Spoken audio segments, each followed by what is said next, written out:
Como é que é, pessoal? Bem-vindos novamente ao Undergrounds Voice ao vivo. Hoje tenho o prazer de receber aqui a Lauren Hart, vocalista dos Once Human. Thank you so much for being here. It's a huge honor for me to meet you and to receive you here at Undergrounds Voice. I'm a huge fan of the band. I'm really happy to meet you. Welcome. Thank you. Oh, it's so nice to be here. Gosh, I haven't been to Portugal since, well, I went with Camelot, but I haven't been to Portugal with Once Human since 2016 when Yeah, we toured with Fear Factory, and that is way too long.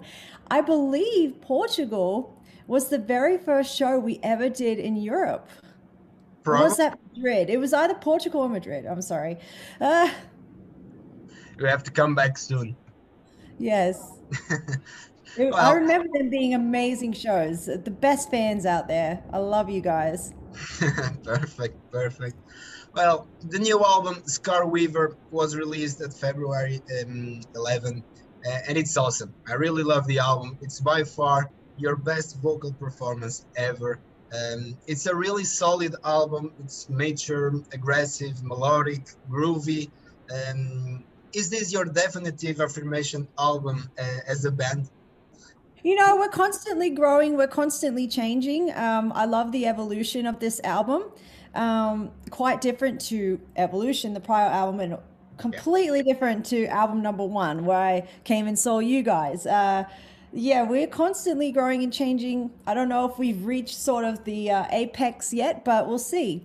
I think as long as we stay true to ourselves and be honest musically, we're going to constantly be changing. So I don't know where it's going to go from here, but I'm quite happy with Scarweaver and how it turned out. The album is awesome. Thank So, you. how's being the reactions about the album? Yeah, people are really loving it. It's great.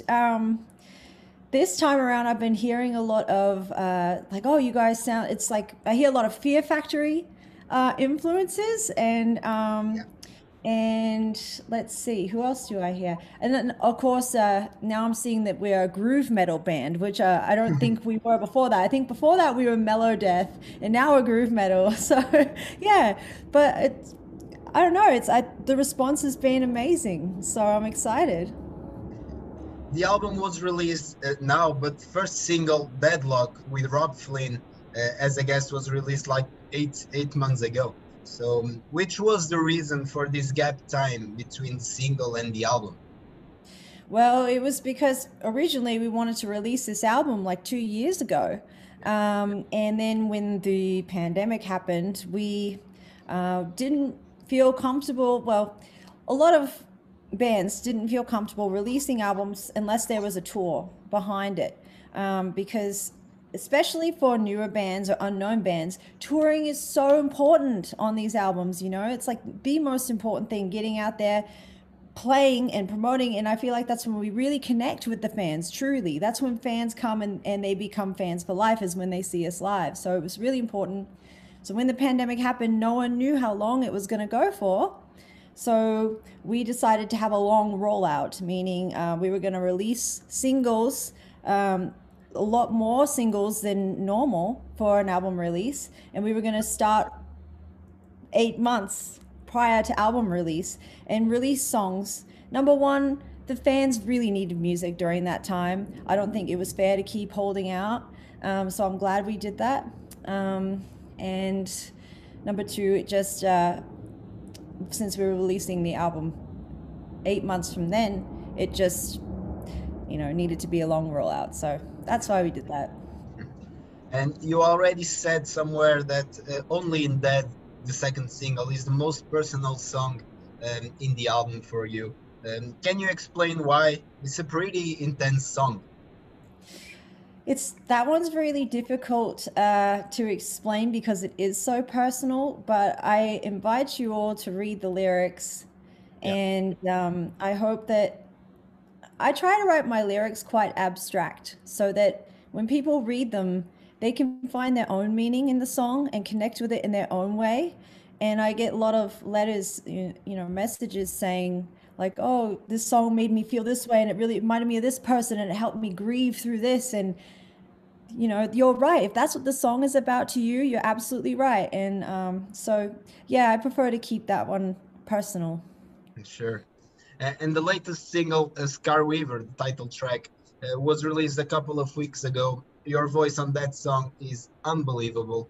And Thank you. it's really incredible to see the evolution that your voice had all over the years.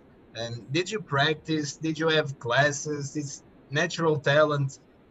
How was all this process of improving your voice? You know, it was just, I think, doing it all the time. Touring a lot with Camelot helped evolve my voice, you know, going on stage every single night. And then I think the more you do it, the more you learn. I really understand my voice now. In the first album, when I saw you, I was just brand new, like a newborn baby. I had no idea, and I've never learned how to scream through lessons. I learned all by myself, so I learned things the hard way. And but then I figured it out, and of course, I have gotten some lessons, more so for the cleans and how to deal with what happens if I get sick on tour. And I have gotten lessons through Melissa Cross. She's an amazing teacher. So yeah, just really just understanding and being comfortable in my own skin. And that's what you hear. That's the evolution that you hear. Your last album was released 5 years ago. It's a long time, but a lot of happening in the meantime. You did a huge tour with Camelot. Logan did a big tour with Machine Head, which I love the band. It's easy to I see can that. see that, yeah. Yeah, he did the Burn My Eyes anniversary, and there it was a pandemic. So how that all influenced the growth of the band and this album in particular? How did Camelot influence it? Yeah, yeah. Yes, I can only speak for me vocally here. So Camelot really helped me grow into my clean singing. I was not comfortable or 100% confident in my cleans before touring with Camelot. Um, on Evolution, my our previous album, my cleans were a lot more held back and quiet and a little bit more. I stayed safe. I stayed in a Yeah. safe space. And with Camelot, you cannot stay in that space. You got to belt out these songs like Liar Liar and Sacrimony, like by Elise Reed and Elisa Waigluz. Like I cannot be shy. You'd be singing these Yeah. songs.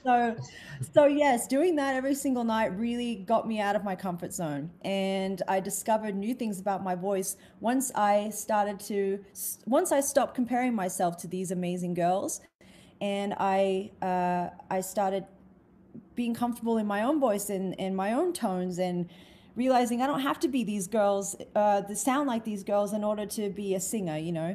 So I grew on that, and that's what you hear in Scarweaver is more confidence, I think, in again just being comfortable in my own skin. Yeah. Do you think the fact that you collaborated with Camelot and Logan with Machine Head, which are huge bands, um, brings more attention for Once Human? Oh yes, I think so.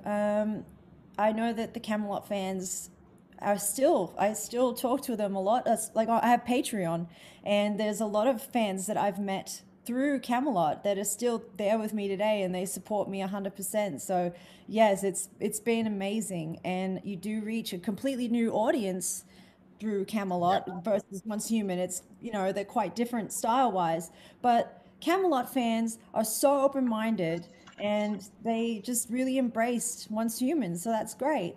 And Machine Head fans the same. It's been like when Rob put out Deadlock, Machine Head fans loved it. They love the collaboration between Logan and Rob. It's like a blast in the past, you know? It So is. it's like one big family. It's great. I love this metal family that we have. And after a strong album as Car Weaver, which are your next goals for the near future to still growing as a band?